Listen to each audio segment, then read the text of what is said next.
Welcome to Privated Podcast, a blend of tech and leadership. Our guest today is Ishanya Anthapur. Hello, Ishanya. How are you doing today? Hi, Federico. I'm doing well. I am joining you from my apartment in Berkeley, California, where it's a lovely day and I'm excited to dive into some tech topics. Right, right. I'm usually from Mexico, recording the podcast, but today I'm from Buenos Aires.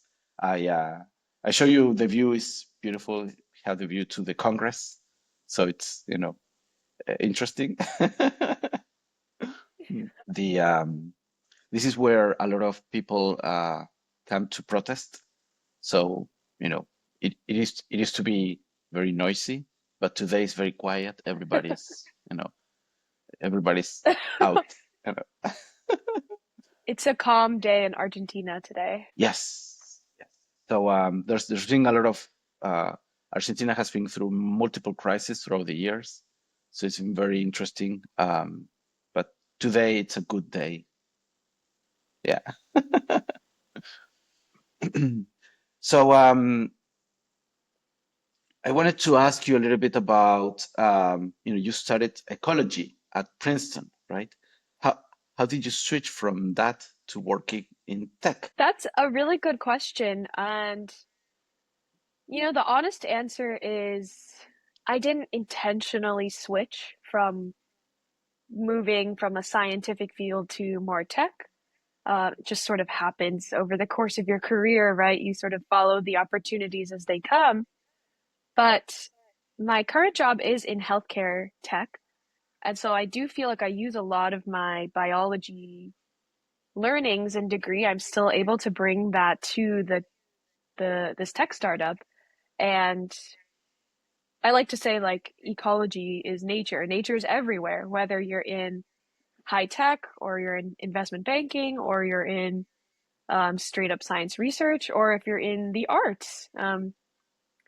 So I still get to bring a lot of my understanding of how the human body works, how systems work. A computer is just a system, right? And especially as we are moving towards the field of AI and with what our company's doing with AI and human behavior, it's more important than ever to have a good kind of biological understanding of what drives behavior. Why are people acting the way they are acting? And I come from the ecology background, and so it's a lot of like what natural influences um, does the world have on human behavior? And I did study a lot of animals, but humans are animals at the end of the day. So I find that it actually really syncs up and blends together pretty well. And I still get to draw a lot on my ecology degree in my tech world. So I'm really happy with the merging of those two. And I will say as well, like for young listeners who are coming out of school, and if you've sort of done one thing in your undergrad and you want to pivot to something else, or maybe you get an opportunity to pivot, I think it's totally fine. Nobody is saying that because you studied science or let's say English in your undergrad that you have to pick that for the rest of your career, right? If you get the opportunity to pivot, whatever you learned in that sector, you're going to bring those skills to your new sector. And I guarantee there's going to be something transferable. But I think for scientists, like I was given the opportunity at the end of undergrad to either keep pursuing science research, so working in the lab with my advisor and pursuing the PhD route.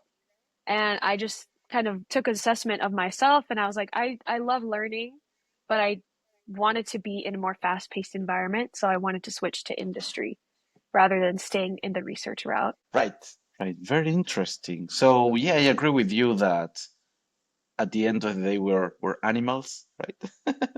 um, Yes, yes. And I said that in a positive way, right? But exactly.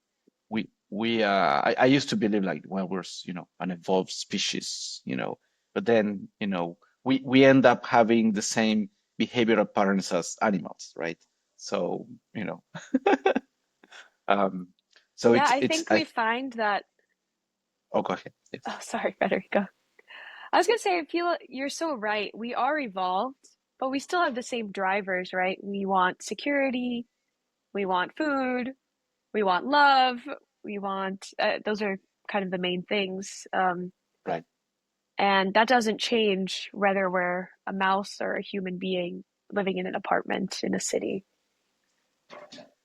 Yes. Yes. And being able to understand that allow us to understand, everything else because we have better tools, but then if we don't have the deep understanding of our basic behaviors, then we become slaves our you know of our impulses, right? Completely. I think good product design, which I know we'll get into product design a little later, but good product design is understanding where these deep-rooted human impulses come from, which is, as I said, security, food, love and understanding, and community. We could call that community.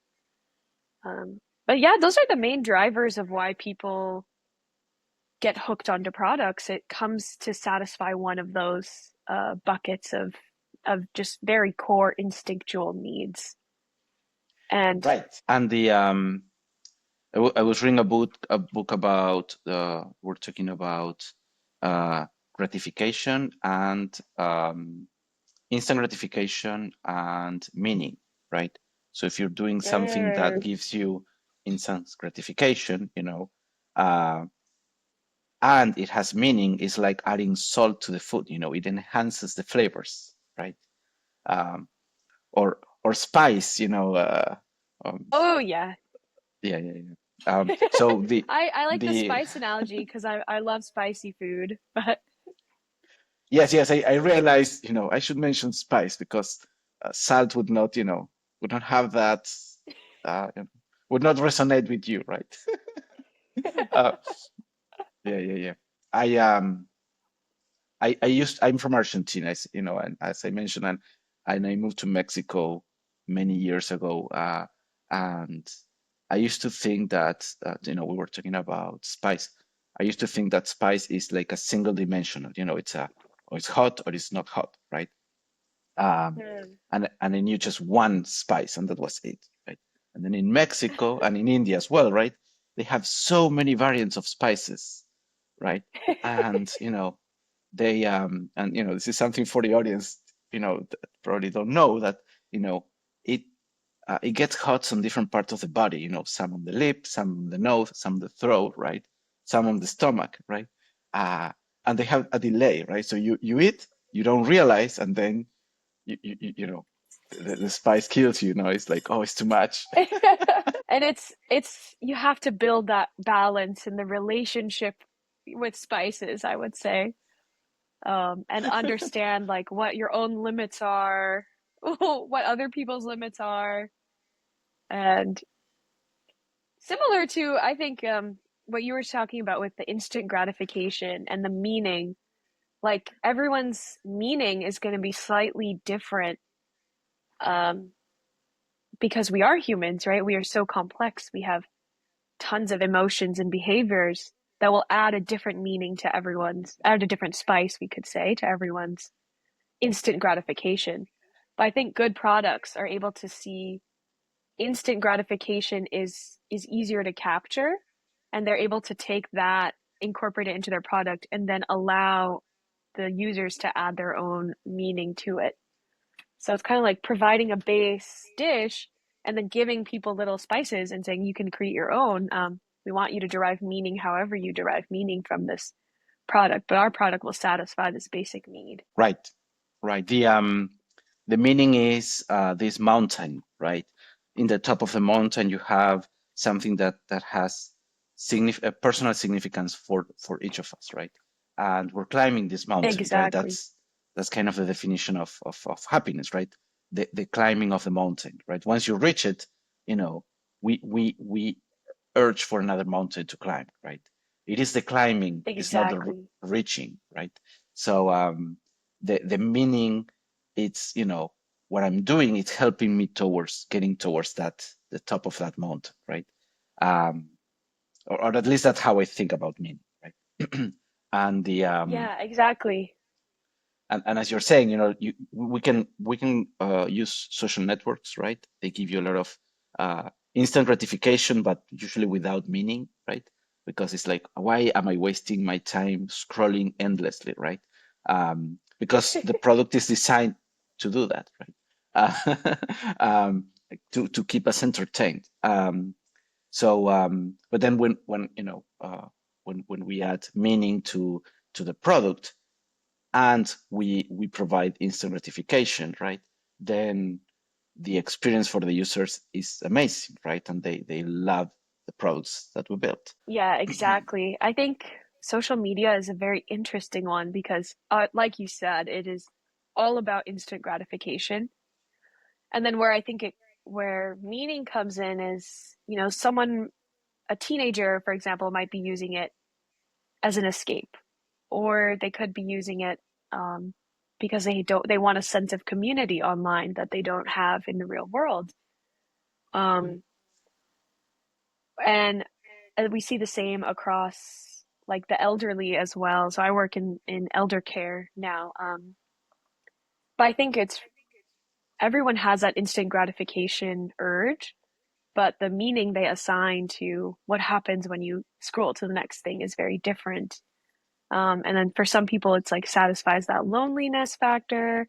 Some people, it's purely entertainment and they don't get caught up in like endless, doom news scrolling or whatnot. Some people do want to hear about the world. They want that to satisfy that urge that's like, I need to know what's going on in this part of the world or whatnot. So maybe a control kind of a meaning they bring to it.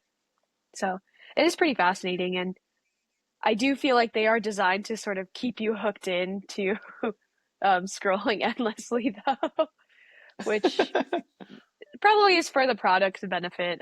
I think humans could probably do a better job of trying to be like, do I really derive meaning from this product if I'm on it for 2 hours? Which I'm guilty of. Granted, I'm very guilty, but I try to train myself to sort of think mindfully about why am I on this app or what is this, solving for me?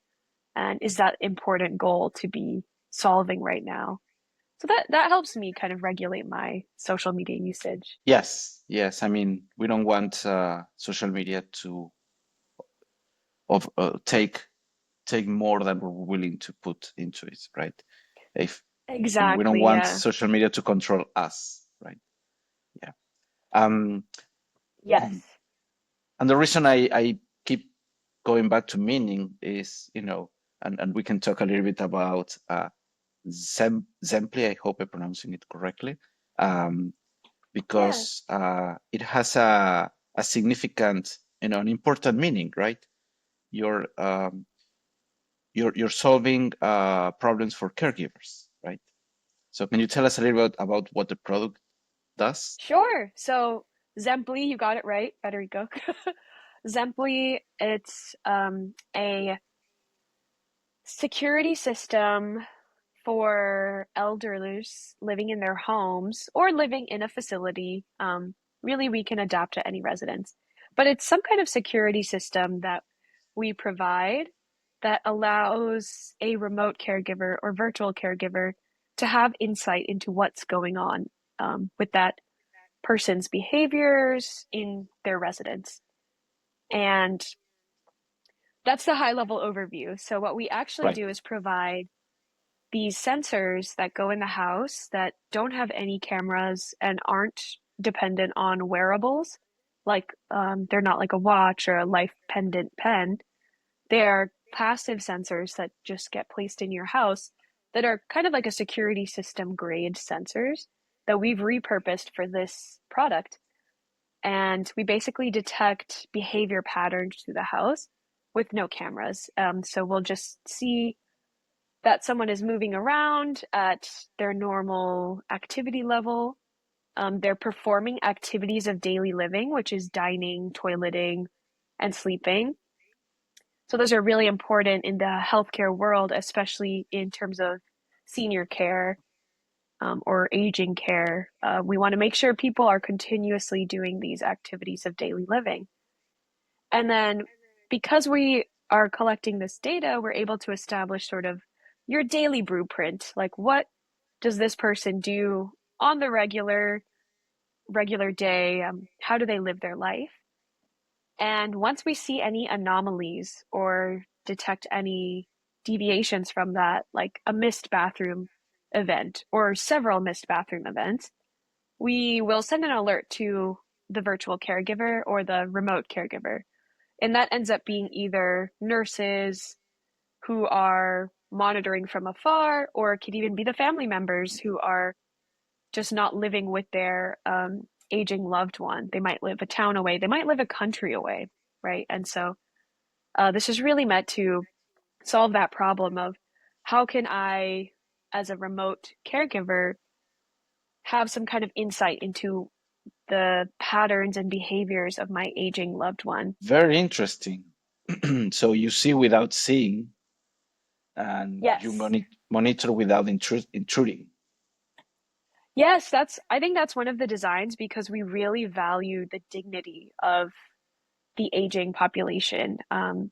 You'll hear about there's products on the market that do have these cameras, and some people are comfortable with them, but we've noticed that lots of people are not comfortable being monitored, especially for activities of daily living like toileting, Right. um, eating, and sleeping. They don't want to be watched all the time. And that's not our goal either. We're not telling any remote caregiver, hey, you need to be watching your loved one or your patient 24/7. We kind of propose, hey, we're going to be there passively in the background. And our technology, what we've done with a neural network, is be able to capture behavior, analyze it as a caregiver would, a trained caregiver, and analyze if this behavior is healthy or behavior is slightly unhealthy. And yeah, the whole goal is to keep the dignity and the privacy of these aging people safe while also keeping them physically safe. Right. Right. It's a very delicate balance between intrusive monitoring and missing alerts. Like we miss something Yeah. important, right? Um, And I think so in the current world, there is so much that goes, as you said, Federico, is missed. So much that's not captured by a annual doctor's visit, right? They're not going to capture the fact that for 3 months you were sleeping badly, and that could be a sign of so many things, UTI or some kind of kidney trouble or even heart issues. Um, the doctor might just see you once a year, and they don't have a full scope of really what is your behavior telling us about health. But we're able to both process that, kind of contextualize that into words and graphs for the average person like you and me to understand about um, a patient or a loved one. And I think that's just really beautiful. And we've seen, my favorite is when the children of these aging parents come back and are thankful of the product because they get to know their own parent better and have a little more security about their own aging parent. right, right. That's very interesting. Yeah. That's why I keep thinking about, like it took me a while to understand the product. And that's why I kept bringing circling in my mind the word meaning, because, you know, it's Mm, um it's it's uh it's an easy it's easy to do a flashy marketing approach to, um to a solution like this, but usually ineffective, right? Uh, and as you said, like it sounds great to put cameras, oh, we can watch everything, but that's not yeah. effective, and you know you're sacrificing the dignity of the people for a flashy marketing advertise, right? So, right, Very true. yeah, And even with a camera, I think they can end up being expensive. You have to kind of put cameras everywhere, right? If you want to capture Right. the whole house. But you're right, Federico. I think I've seen other products that do have cameras involved, and they are kind of offering in a different field that we're offering, right? Those are for maybe it's almost like they take away the privacy of that patient or that loved one, and they're saying you are so unhealthy, you need to be watched 24/7. And I agree, there's Right. completely a space for that market. There are people that are living that way. But the majority of us, when we turn 50, 55, 60, 65, it's like we're still not in that completely unhealthy space, but we might start to have falls. And that's really what at Zempley we think that's where it's important to sort of start being passively monitored. So nothing intrusive, right? Like your data, your facial data, your body, nothing about it is getting collected and pushed to any agencies. It's all like HIPAA compliant and managed by us, but we just think that there's so many missed falls in those early years of aging because we're humans, right? Like a few falls when you're 60 is going to have a huge impact when you're 70, right? It might kind of Yes. weaken your knees, damage your hips, things like that. And that's kind of the gap that we see in healthcare as well, that these annual doctor's visits, they aren't capturing all this information and all this behavior about what really makes a person, what really makes a patient. And we're trying to capture a bit broader scope and say, like, over the years, your behavior has really been impacted by XYZ. We've seen these kinds of changes. We've seen, um, declines in eating, or maybe we haven't seen declines in eating, or we've seen falls increasing at this rate, or maybe we haven't seen falls increasing at this rate. You're doing great. Like, stay healthy. But yeah, we don't want to sacrifice the dignity of our patients at the heart of it. And that really came, I think, from our CEO built this product out of her own need to be a remote caregiver for her aging parents.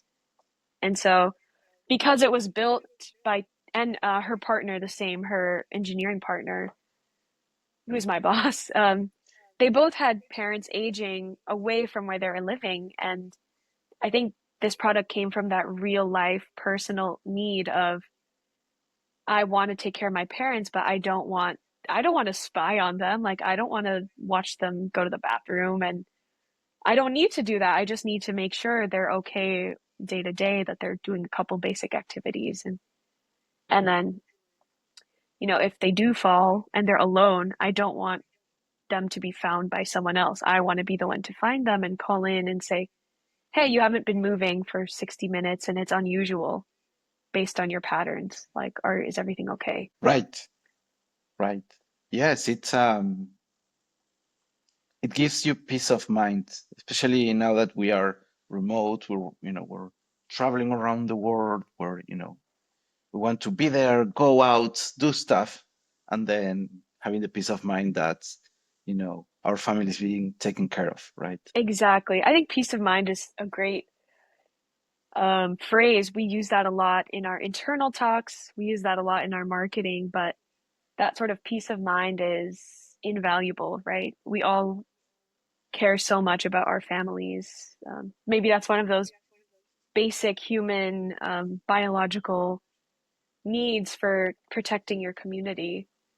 Um, but I've noticed that, yeah, people just want to know their loved ones are safe. And I think we're as a company, Zemplee, we're not saying that we can replace the value of a human interaction, such as you going to see your mom, Federico, and following up on her surgery. That is nothing is going to replace that value of, having your child come and take care of you.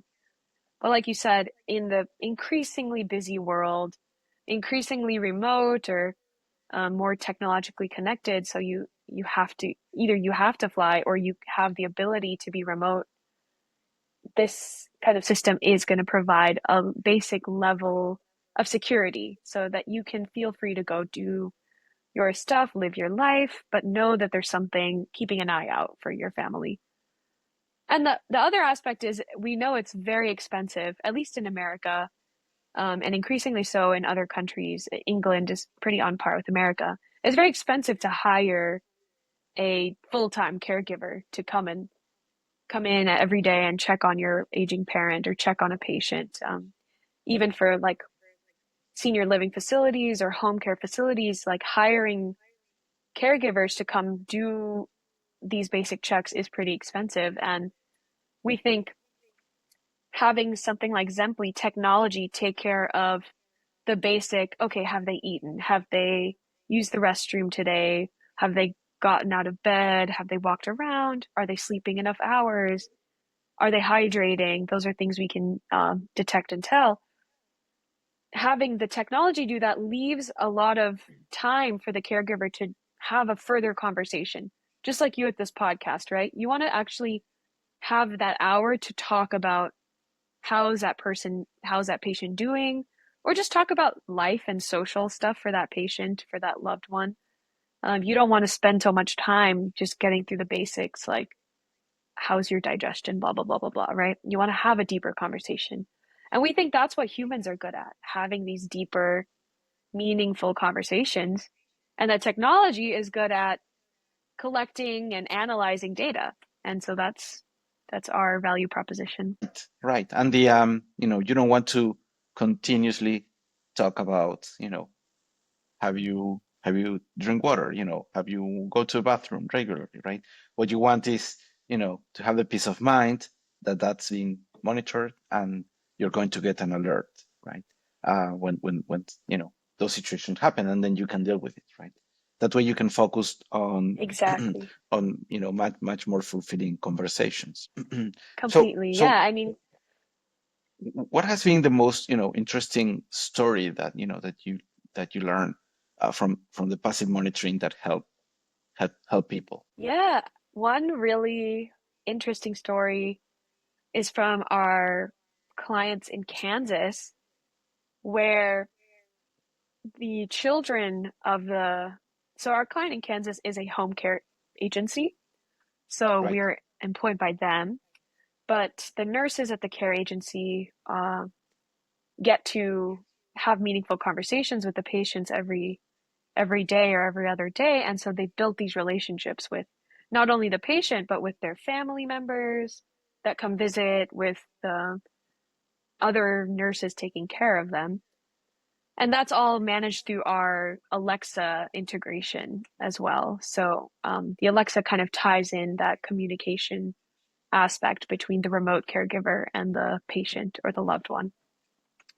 But our nurses were telling us that they had two patients that their family was so comfortable with the passive monitoring and the Alexa devices communication that they wanted to move their parents out of the house and into their own individual apartments. So I think that's an amazing story. You don't normally hear that the older someone gets, the more reliable they're usually moving into their child's apartment. But this was the opposite case. The children felt so comfortable that they would have peace of mind if something went wrong, that they were like, okay, you can go back to your own private apartment and give you back some independence in your life. So that was really Oh, touching. And then interesting. we hear stories. Yes, because that way they can Yeah, have I hope I more explained more that well. freedom, more you use the word dignity. Yeah. I'm thinking about the quality of life and being able to be self-sufficient. It's a it has a significant impact on the people, right? I completely believe that, feeling confident in yourself is almost a standard of it'll help you with your health, right? Like not only can you do all these physical checkups and exercise, eat right, but it has a lot to do with your mental state. And yeah, preserving your dignity and feeling like you have independence. I think it does a lot for someone's mental state to sort of say, yeah, I am doing fine. I can keep on persisting in my life and my lifestyle, and I'm not a burden to my kids. That's something we hear a lot, that elderly people feel like they're burdening either their children or their nurses by needing so much attention.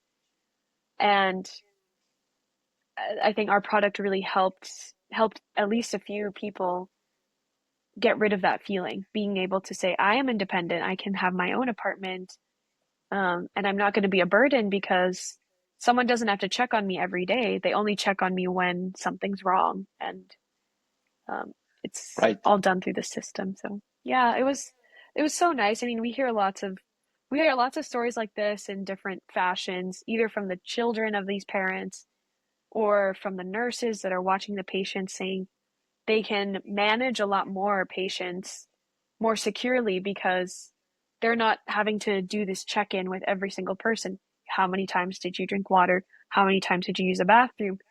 They're able to sort of get a report on that from our system and move on to the real issues of, like, are you having any pain here?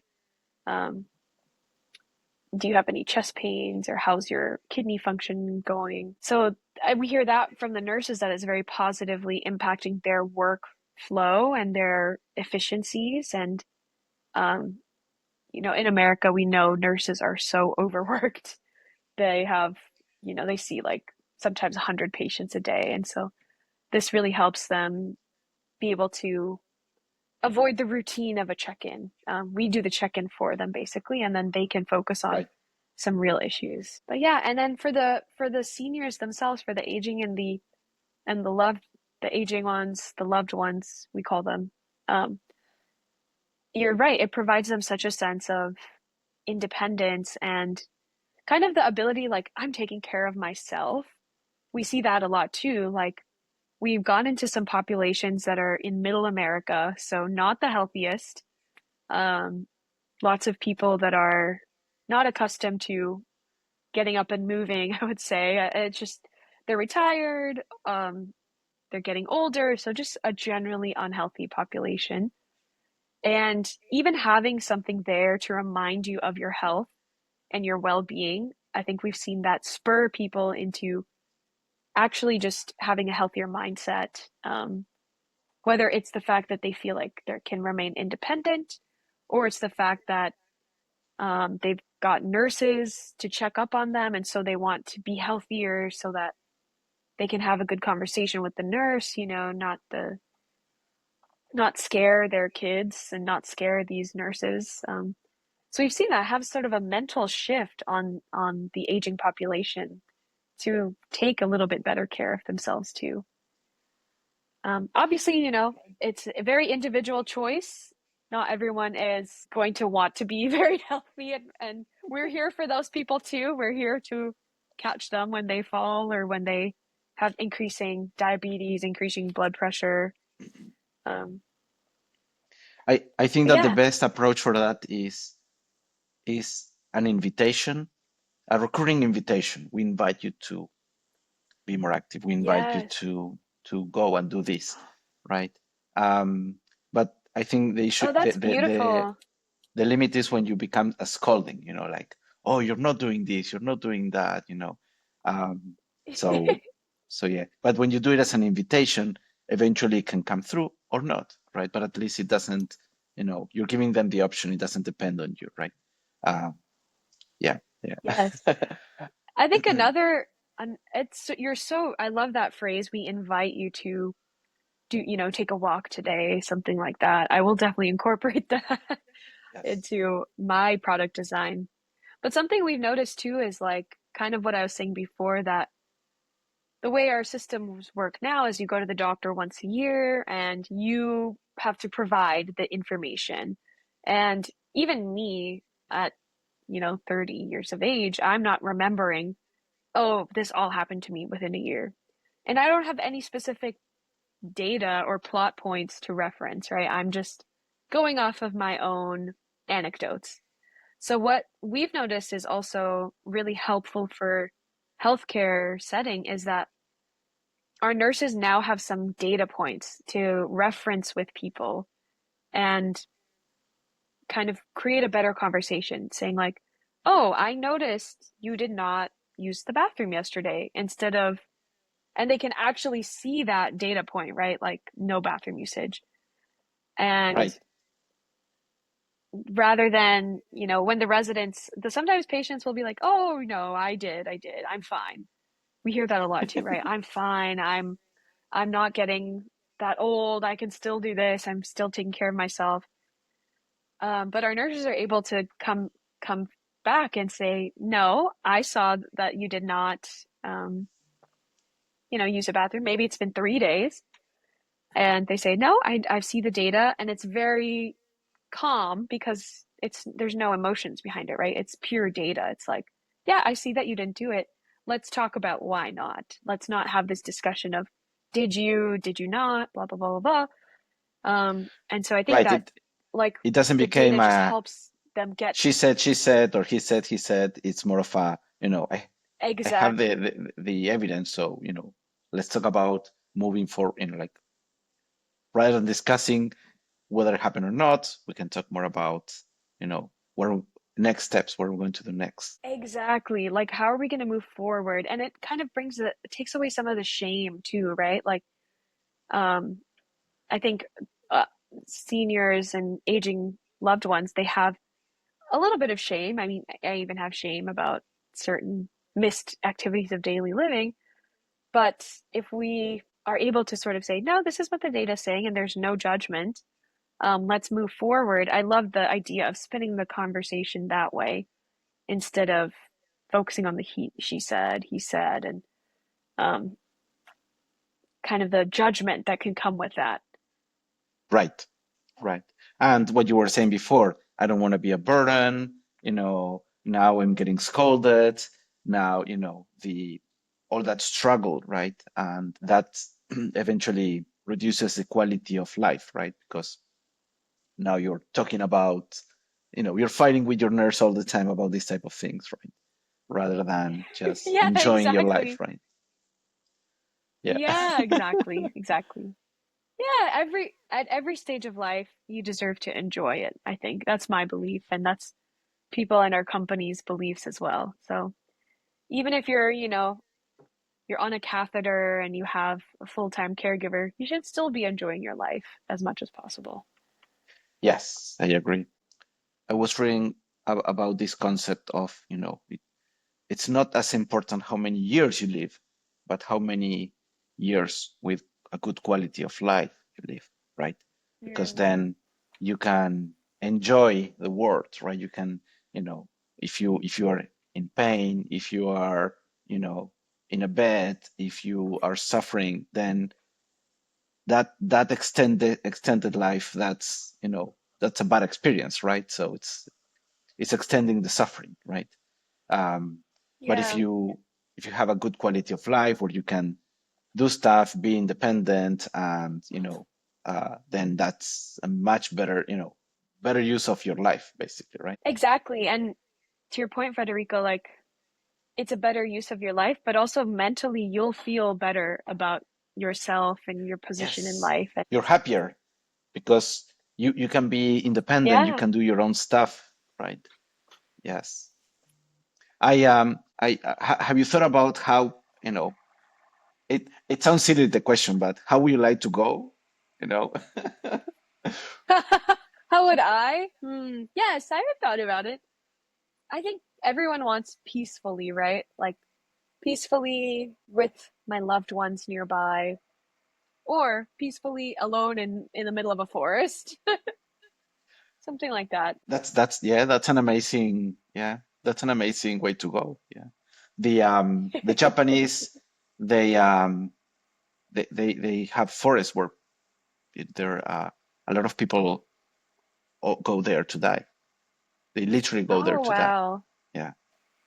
I don't remember the name of the forest, Maybe and I'll they're have to do trying to, that. like, they're trying to discourage that because it takes them a while to find them, and and the families are concerned because they don't tell about it, right? So anyway, um, yeah, I thought I would about definitely that, tell, and I would tell, I'd yeah, leave notes for everybody and,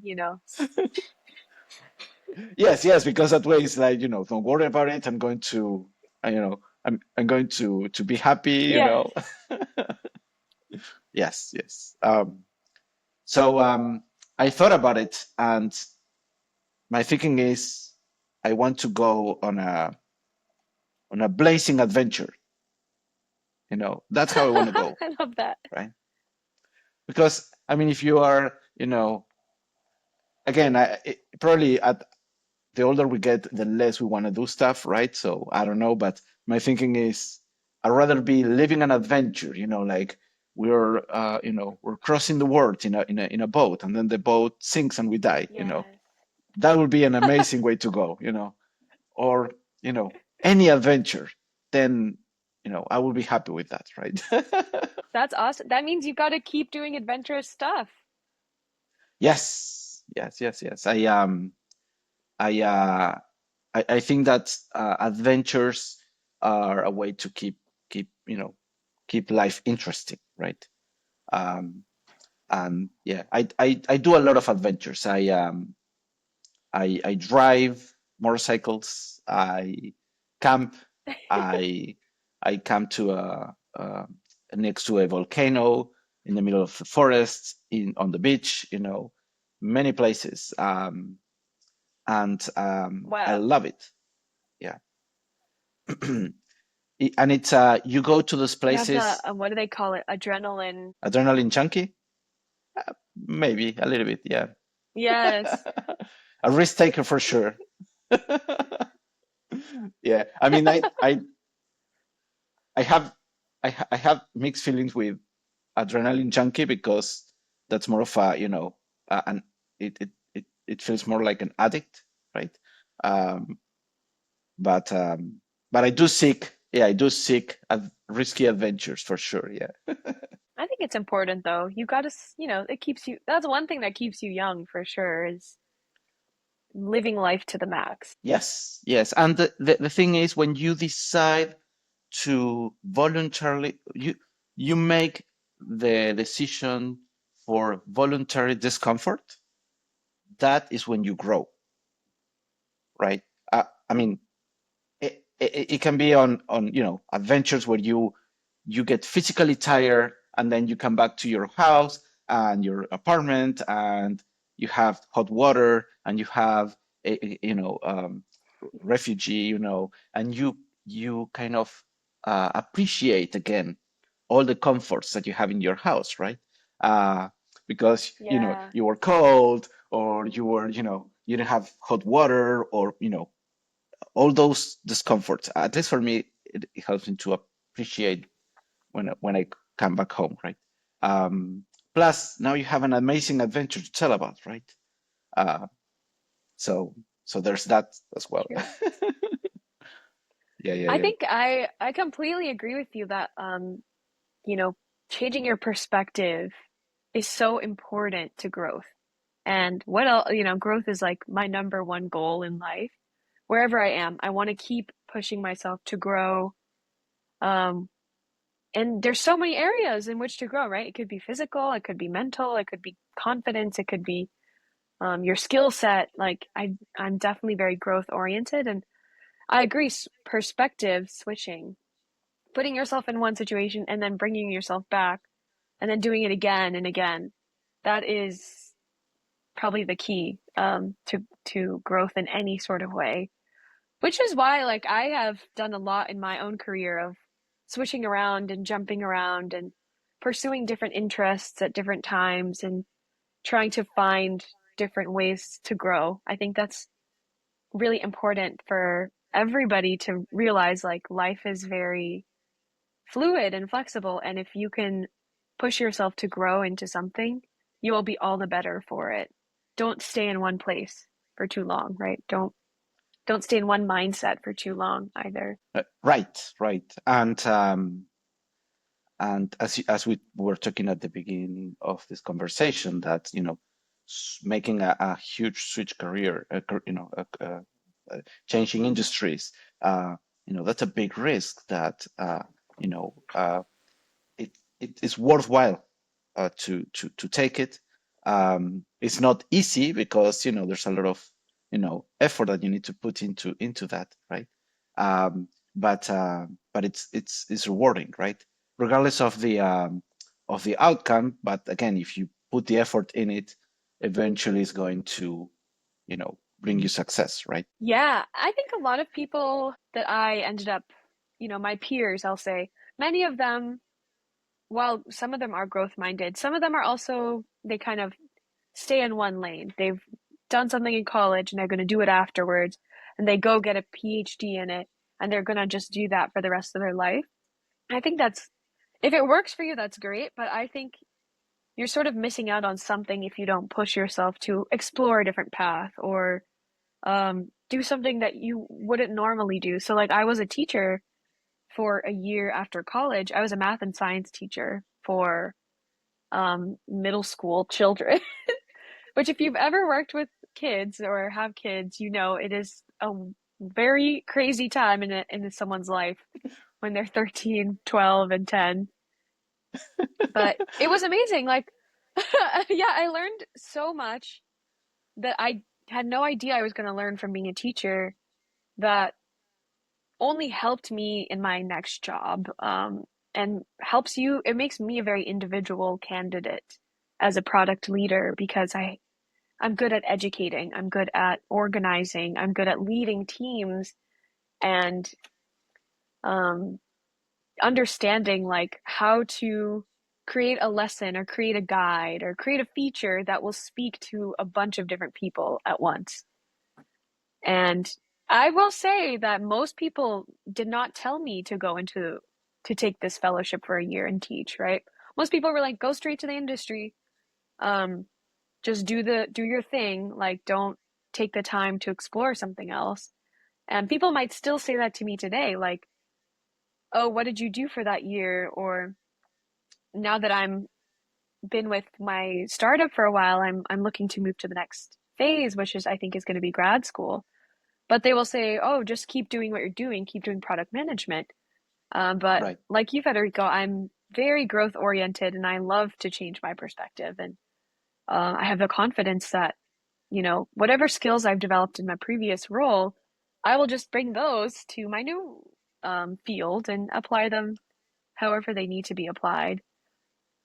But it is Right. crazy how many, yeah, yeah, so many people just don't say that. They don't advise you to do that, I would say, but Yeah, I'd like because to switch people that conversation. co- get more concerned about like, oh, the CV has to be perfect. If I have a gap, that's going to look negatively, right?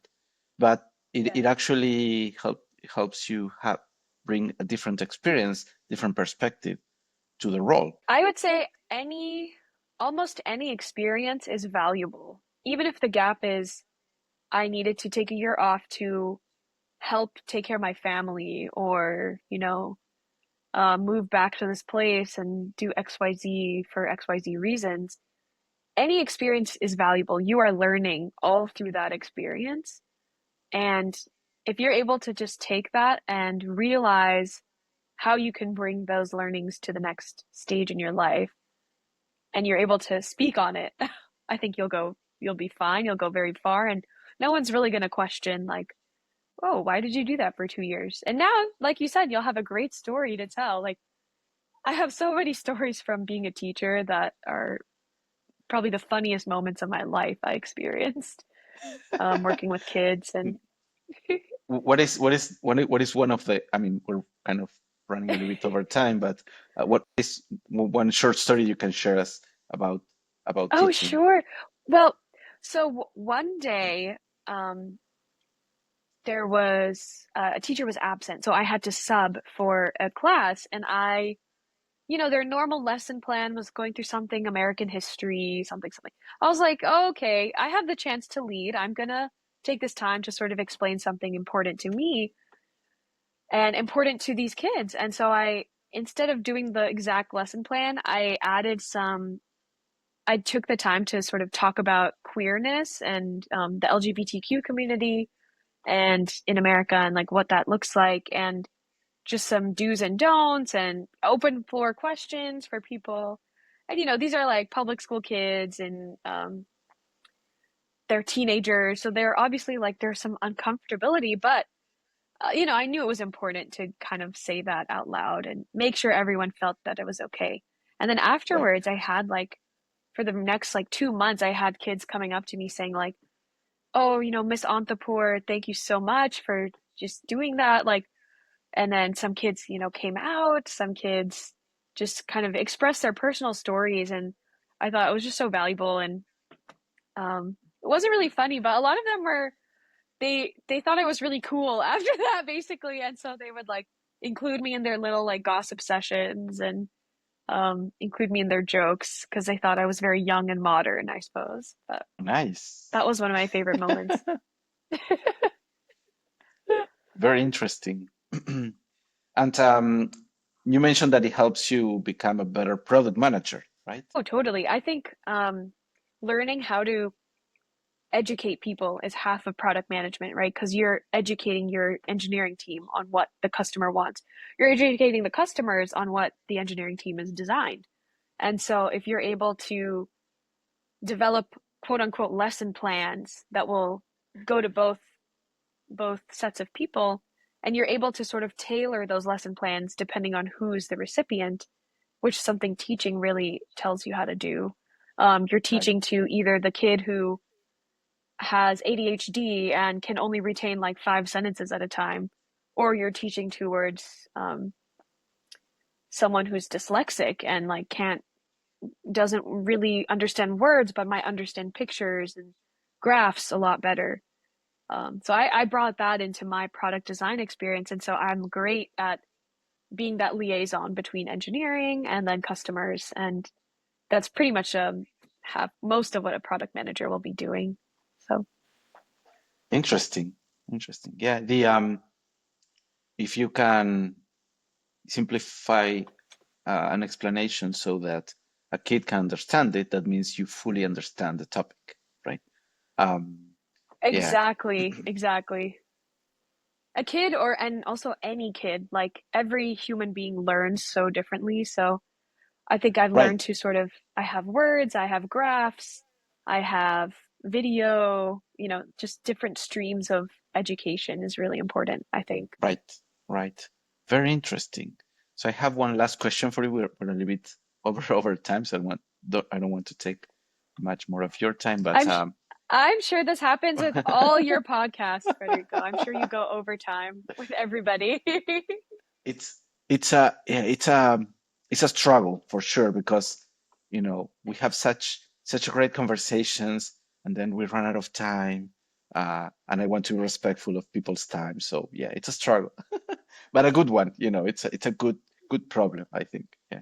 So Yeah. what you talk a little bit about growth. Uh what are you what are you planning to grow in the following years? What are you planning to achieve? So I briefly mentioned it before, but I'm really excited about going to business school and getting my MBA. Um, and I think potentially doing a career change through that into more VC side. So I've been Right, part of a startup. I love growing a business, and now I kind of want to grow multiple businesses and also being able to control um, funding for, marginalized communities, women-led startups, people of color-led startups. That would really be a wonderful goal of mine. So kind of mission-driven, impact investing, and doing it from the VC side. But yeah, so the MBA is up next for me, and then I'm going to use that to do another career pivot. interesting, interesting. Going to the VC side, um, there's so much to do there. Um, yes, yes, I can see Totally. I want that coming to you. Yeah, Thank you. Yeah, like I want to not only grow myself, but I want that side of the world to grow also. Um, grow right, into something a little less exclusive. right, right. Yeah, the I've been thinking about doing something like that, building products as part of a what is 503, like these non-profit for profit Yeah, organizations, right? Mission-driven organizations, right? Um, because exactly. there's so many things we can do with that. I mean, it for me it's more. I think that running a business that generates profit that allows you to make it self-sustainable, but with a mission-driven statement, uh, you know, that's something very interesting to do. Yeah, and kind of what I've been doing with my company, because our mission is to change the lives of um, 500 engineers, help them grow and become a better engineers, and then we mentor them. I teach them a lot of what I do, and I help them work with great teams. Some of them eventually ended up working at Netflix or other companies in the Bay Area. Some moved there, some stayed in Mexico, right? And for me, that's amazing because I can give them the Yeah. tools to grow, and then they can become, you know, they can become much more successful. So I'm very proud of of of the people that I've been training and how much stuff they've been achieving throughout the years. See, you're a teacher too. You're proud of your mentees. Yes, yes. Yeah, actually, I also work with kids. I am a karate coach, so I teach them, Oh, cool. when I'm not traveling, because now I'm traveling, but when I'm not traveling, I coach them, and yeah, and they force me to be in a better shape because, they have much more energy. So now I have to, step up to their level, right? Yeah, yeah, yeah. It's amazing. Yeah, that's awesome. Well, I did Awesome. love your business's mission as well, which is what also drew me to doing the podcast. I was like, this is a great you have a great business going, and I really support it as well. Yes, yes, great, great. Yeah, I think that we're changing people's lives, and I mean, um, we want to be profitable because, we're a bootstrap business, but also helping people change their lives. Yeah, that for me is the most important thing we've been doing. Yeah. Thank you very Yeah, much, same with Ishanya, for Zempley, being here. and Oh, go ahead. Yeah. I was gonna say same with Zempley. We want to help people's lives at the end of the day. Yes. Be profitable, but the main goal is to help. And Yes, yes, I completely agree. I mean, I love what you guys are doing. I I think that Zempley is an amazing product, um, and I'm looking forward to see where Zempley is going, and where you're going, right? So I'll follow you. So thank you very much for being here, and I'm looking forward to continue the conversation. thank you so much, Federico. I had a great time.